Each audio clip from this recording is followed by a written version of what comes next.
Oh my God. The sun was burning in the sky like a ball of angry fire. It was the kind of heat that made stones sweat and made men forget why they were alive. Thomas rode his old horse down a road that wasn't really a road anymore, just dirt and rocks and the bones of things that had died long ago. His name was Thomas Wade, but nobody called him by his full name anymore. They just called him Wade the Loser, or that broken man on the desert. He didn't mind. Names didn't matter when you had nothing left. His ranch was 3 miles behind him, sitting like a dead animal on the empty land. The wooden buildings were falling apart. The fences were broken. The water well had dried up 2 years ago. His cattle, the few that were left, were walking skeletons eating dust and dying slowly in the heat. Thomas had tried everything. He had prowered water from his own supplies. He had sold his best animals. He had even asked the bank for help. Nothing worked. The drought had killed his dreams the way it killed everything else in this desert. His wife, Margaret, had left him 5 years ago. She couldn't watch him fail anymore. She couldn't watch the ranch die. She couldn't watch him sitting on the porch at night, staring at nothing, his face empty like a dead man's face. She had gone to live with her sister in the city, where there was water and trees and people who had hope. Thomas didn't blame her. He understood. He wanted to leave himself, but a man can't leave his own life, so he stayed. Now, at 43 years old, Thomas Wade was a ghost of a man. His clothes were torn and dirty. His beard was long and gray. His hands were thin and shaking. His eyes had the look of someone who had seen too much sadness and not enough happiness. When he walked into town, children stopped playing and looked away. Women pulled their children closer. Men didn't shake his hand. Thomas was the kind of failure that people didn't want to touch, as if sadness was a sickness they could catch. Today, he had 150 cents in his pocket.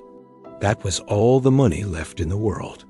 He had gone to the bank to ask for another chance, and the banker, a fat man with clean hands, had told him that his time was finished. "Pay what you owe by next month, or I take the ranch," the banker had said, not looking at Thomas's face. "I don't care how you do it." Thomas had walked out. He had no plan. He had no hope. He was going to the trading post to buy whiskey and forget. That was all he could think to do. The trading post sat at the edge of the valley, a building made of rough wood and bad memories. Old Joe ran it. He had been running it for 30 years, selling things to desperate people. Whiskey, ammunition, hope. He sold all of it, and he never asked questions about why people needed these things so badly. Thomas pushed open the door. The inside was dark and smelled like old wood and animal skin and spilled alcohol. He walked to the bar where old Joe was polishing a glass that would never get clean.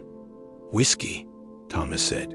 His voice sounded like it came from far away. Old Joe looked at him. He saw the gray in Thomas's beard. He saw the sadness in his eyes. He saw the emptiness. He had seen this look many times before, on many men. "How much you got?" Old Joe asked. 150 cents, Thomas said. Old Joe nodded and poured a drink. It was enough. Thomas drank it. Then he drank another. Then another. The whiskey burned his throat and made the world softer and less real. He was beginning to forget why he felt so sad, which was exactly what he wanted. Then old Joe spoke. "You want to hear something strange?" he said. Thomas didn't answer, but old Joe continued anyway. "I got something out back. A horse, a young foal. Her mother died 3 days ago. I've been trying to figure out what to do with her. She won't eat. She won't drink much. She's dying, I think. I was going to put her down tomorrow. No point keeping a dying horse." Thomas didn't want to hear this. He didn't want to think about dying things. He had enough sadness of his own. "I don't care," Thomas said. "I know," old Joe said. "But I thought maybe you'd want to see her. You look like a man who understands what it feels like to give up." Something in those words hit Thomas like a punch. He stood up from the bar, unsteady from whiskey, and walked toward the back of the building. Behind the trading post, in a pen made of old broken wood, stood a foal. She was so thin that Thomas could see every bone under her skin, like someone had painted a skeleton and then put thin brown skin over it. She was shaking. Her legs looked like they could break from her own weight. Her eyes were dull and sad, looking at nothing in particular. She was the most beautiful thing Thomas had ever seen. The foal noticed him. Her ears moved. Her eyes turned toward his face. Even though she was dying, even though she was weak and broken and forgotten, she looked at Thomas like he was something important, like he mattered. Thomas felt something break open inside his chest. It was like a dam breaking, letting all the sadness pour out at once. He stood there, looking at this dying foal, and he understood something. He understood that this foal was just like him, broken, forgotten, dying slowly in a world that didn't care, waiting for someone to notice before it was too late. How much? Thomas asked Old Joe. For the foal? Old Joe came outside, squinting in the bright sun. "I'll give her to you. Just take her away. Put her down if you want. End her suffering." Thomas reached into his pocket. His fingers touched the 150 cents. It was all the money he had. It was everything that stood between him and complete darkness. He pulled out the coins and handed them to Old Joe. "I'll buy her," Thomas said. His voice was different now. It had strength in it. "I'll take her." Old Joe looked confused, but he took the money. Thomas walked into the pen. The foal didn't move away. She stood still, shaking, as if she had been waiting for him. Thomas reached out his thin, shaking hand and touched her neck. Her skin was warm. Her heart was beating fast. "You're going to live," Thomas whispered. "I'm going to save you." He didn't know how. He didn't know what he would feed her or where he would find water. But in that moment, looking at that dying foal, Thomas Wade felt something he hadn't felt in 5 years. He felt like he had a reason to keep living. He felt hope. Thomas Wade brought the foal home when the sun was falling down the sky, turning everything orange and red like blood. He carried her across his horse. She weighed almost nothing, like holding a dream that might disappear if he wasn't careful. The small horse didn't fight him. She just laid there, her breathing soft and weak, her eyes half closed, as if she had finally found a place to rest and didn't care what happened next. He named her Storm. It seemed like a strange name for such a small, weak creature. But when Thomas looked at her, he saw something wild inside, something that had not died yet. There was still lightning in her eyes, even if her body was broken. So he called her Storm, and he whispered the name to her all the way home. At the ranch, Thomas put her in the only building that still had a roof, the old barn that had once held hay but now held nothing but darkness and old wood. He found a blanket and made a bed of straw. He gave her water from his own supply, letting her drink slowly from his hand. The foal drank like she had never tasted water before, like water was the most beautiful thing in the world. That first night, Thomas sat beside Storm while the stars came out. He didn't sleep. He just sat there, watching her breathe, making sure she didn't die in the darkness. When she cried out, a small, sad sound, he put his hand on her neck and spoke soft words to her. Not real words, just sounds that came from his heart. Sounds that said, "You are not alone. I am here. You will not die." And Storm listened. She always listened. The next morning, Thomas faced a problem that scared him more than anything had scared him in years. He had no food for the foal, no special grain, no milk, no hay. The drought had killed the grass, and he had no money to buy anything. He had barely enough food for himself, and his food was thin and hard and old. For a long time, he sat on the porch, his head in his hands, thinking he had made a terrible mistake. He had spent his last money on a dying horse he could not save. He was going to watch her die anyway, but now he would die watching her, which seemed worse somehow. Then he thought of something. He took a bucket and walked to the dried-up well on his land. He dug down into the earth with his bare hands, deeper and deeper, until his fingers bled. And finally, at the bottom, there was water. Not much, just a little bit. But it was there. The earth had not forgotten how to give. Every morning after that, Thomas would wake before the sun came up and dig that well. His hands became cracked and hard. His arms became strong. He would fill his bucket with a small amount of water that came from deep in the earth, and he would give it to Storm. He would talk to her while she drank. "We're going to make it," he would say. "Both of us. We're going to live." He started going into the desert with a rope and a bag, looking for anything that a horse might eat. He found dried plants that had survived the heat. He found roots under the rocks. He found leaves that had somehow stayed alive in the cracks of stones. It wasn't much, but he brought everything back to Storm. She ate it all. Slowly, very slowly, her ribs stopped showing so clearly. Her eyes became brighter. Something strange happened during this time. The sadness that had lived inside Thomas for 5 years started to become smaller. Not gone, but smaller. Every morning, he had a reason to wake up. Every morning, he had something that needed him. The foal depended on him for water and food and life. Thomas depended on the foal for having a reason to keep trying. People in town noticed something changing. One day, Thomas came to the general store to trade some old tools for salt and supplies. The storekeeper, a woman named Mrs. Patterson, looked at him carefully. "You're different," she said. "You look like you're not a dead man anymore." Thomas didn't know what to say. He was still poor. His ranch was still dying. He still owed money to the bank. Nothing had changed in his life except for one thing. He had a foal to take care of. "I have something that needs me," he said finally. Mrs. Patterson nodded like she understood, even though she didn't ask any questions. Thomas worked harder after that. He did jobs for other ranchers, fixing fences, digging wells, working in the sun for small payments.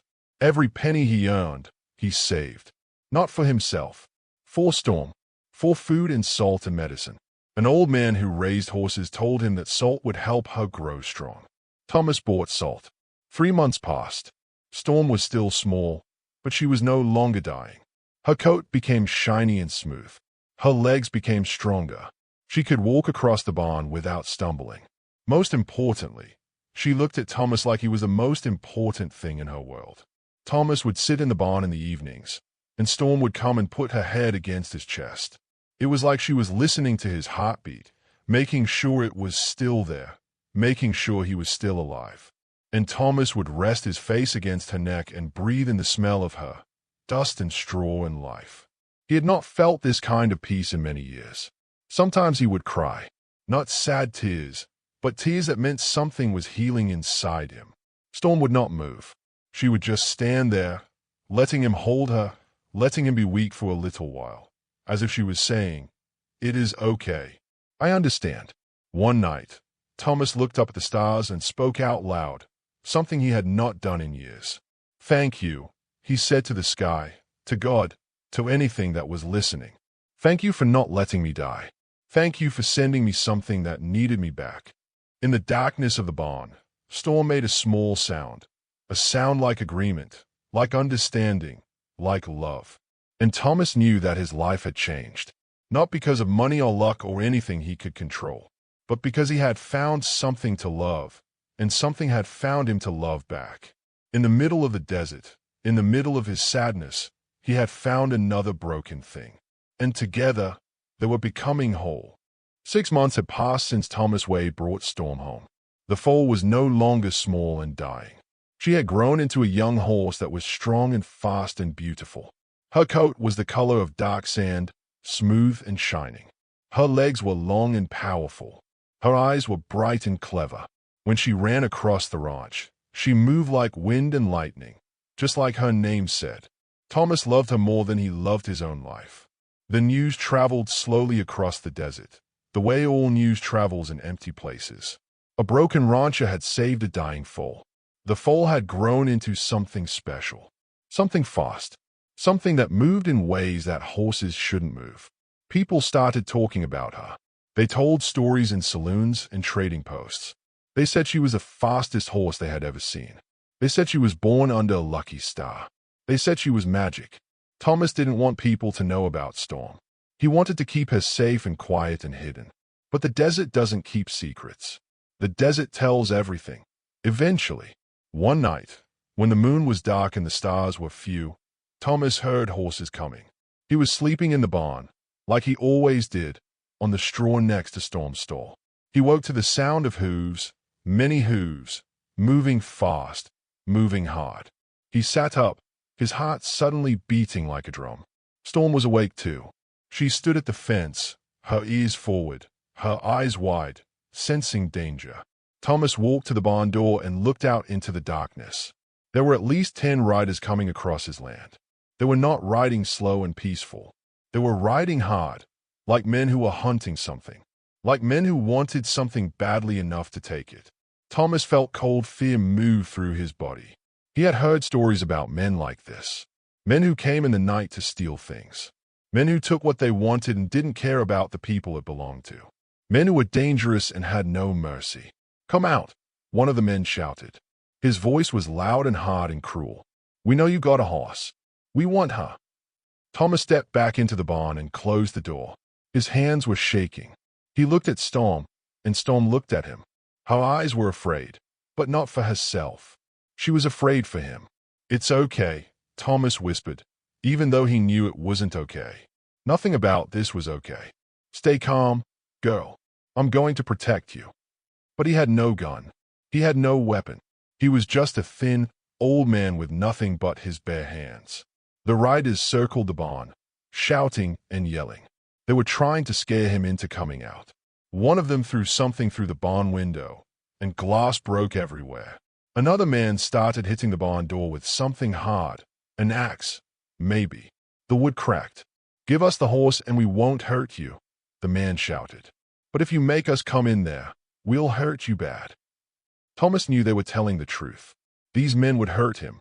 These men would take Storm and disappear into the desert, and Thomas would never see her again. Otherwise, he would die trying to stop them. But he couldn't give her up. He couldn't. Then the worst thing happened. One of the riders threw a burning stick onto the barn roof. Fire started immediately. The old, dry wood caught flame like it had been waiting for this moment. Fire moved fast and hungry across the wood, eating everything it touched. Smoke began to fill the barn, thick and black and choking. Thomas coughed. His eyes burned. He could barely see. "Now you come out," the man outside screamed. "Before you burn." Thomas felt panic rising in his chest like water trying to drown him. The barn was burning around him. The men were outside waiting. There was no way out. There was no hope. This was the end. Then Storm did something that changed everything. She reared up on her back legs, high, so high, and she kicked the barn wall with both her back legs at the same time. The wood broke. She kicked again, and again. The wall cracked open, and smoke poured out like a living thing.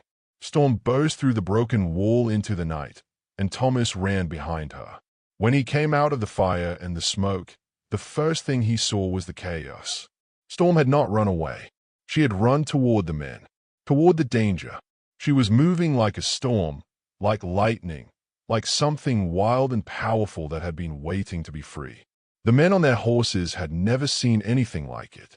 Storm screamed, a sound that was half horse, half something else, something ancient and wild and terrible. She kicked at the men and their horses.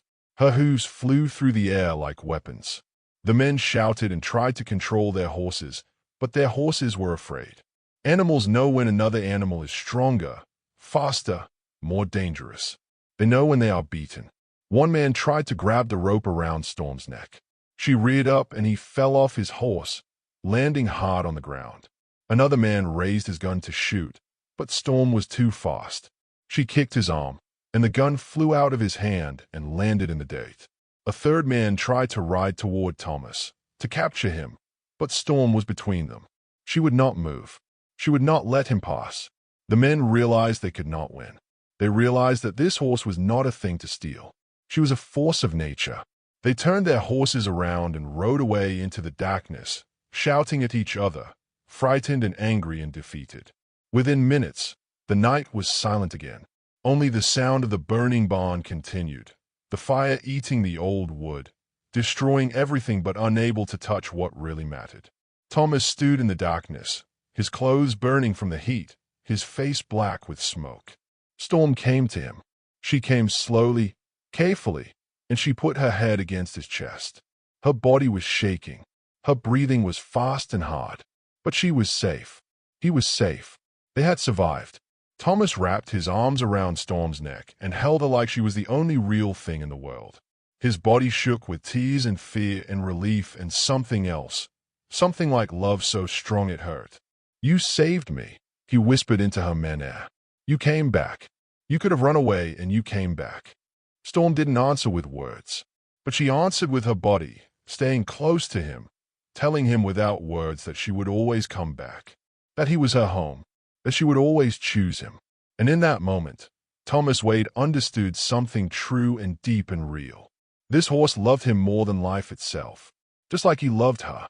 And that kind of love was stronger than fire, stronger than evil men, stronger than anything in the world.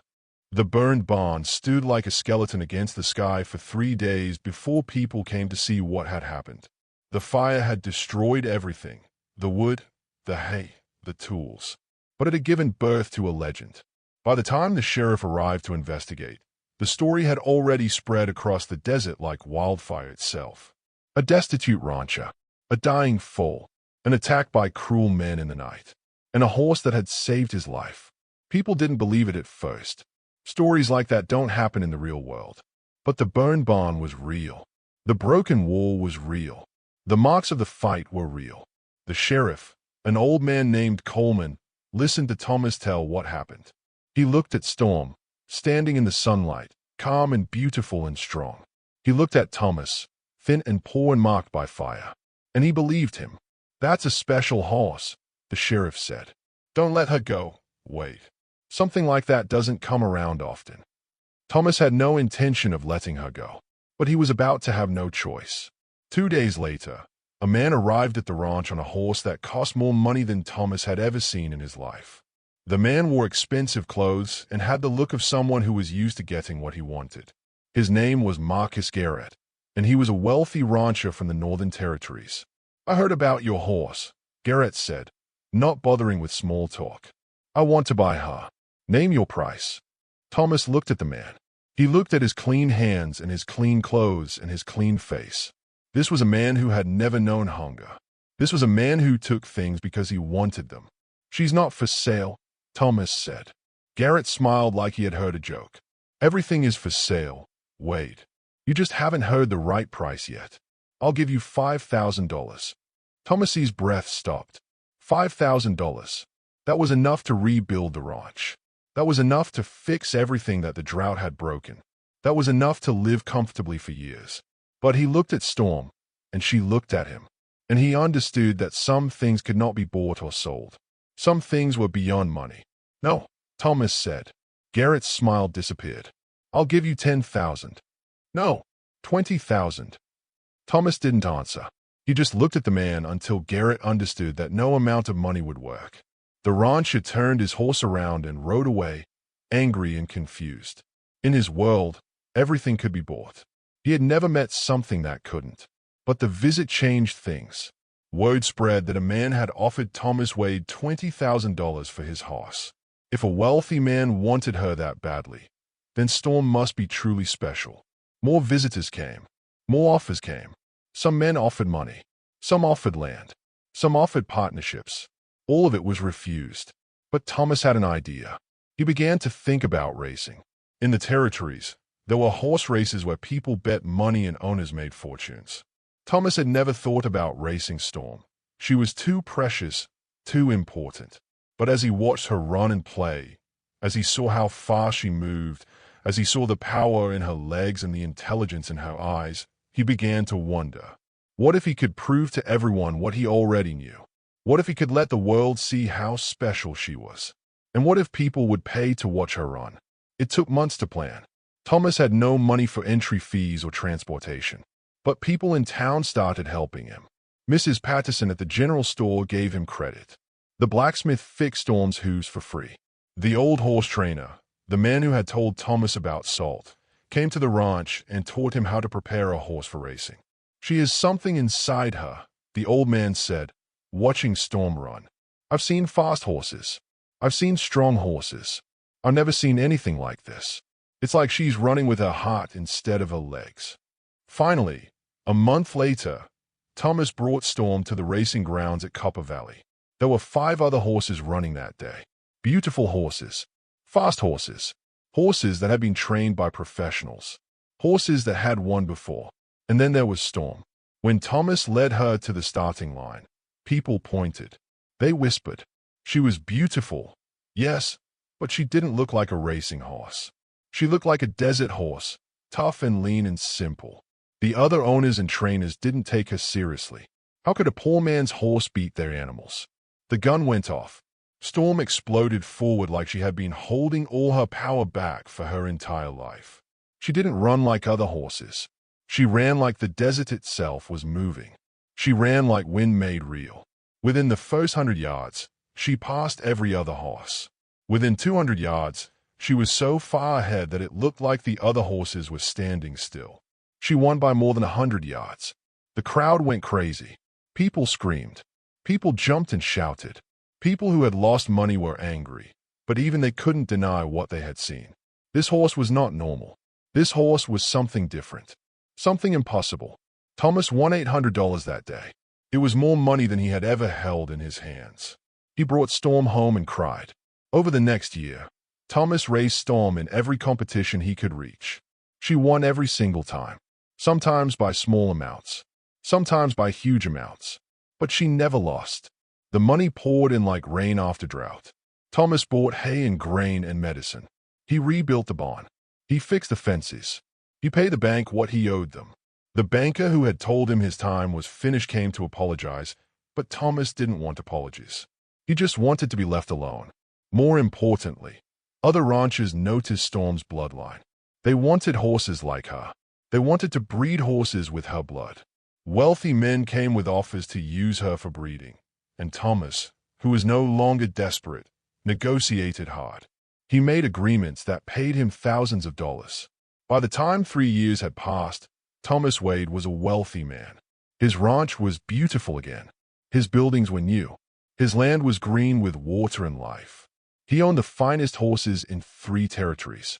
He had respect and money and security. But none of it mattered as much as Storm. Every single day, at sunrise and sunset, Thomas would go to Storm's stall and stand with her. He would put his hand on her neck and remember the night he had 150 cents and thought life was over. He would remember the burning barn and the men on horses. He would remember all the desperate mornings digging for water and searching for food.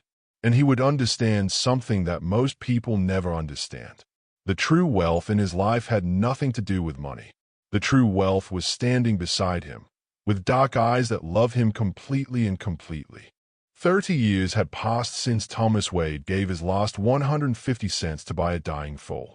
He was now an old man. His hair was completely white. His face was lined with the roads of time and experience.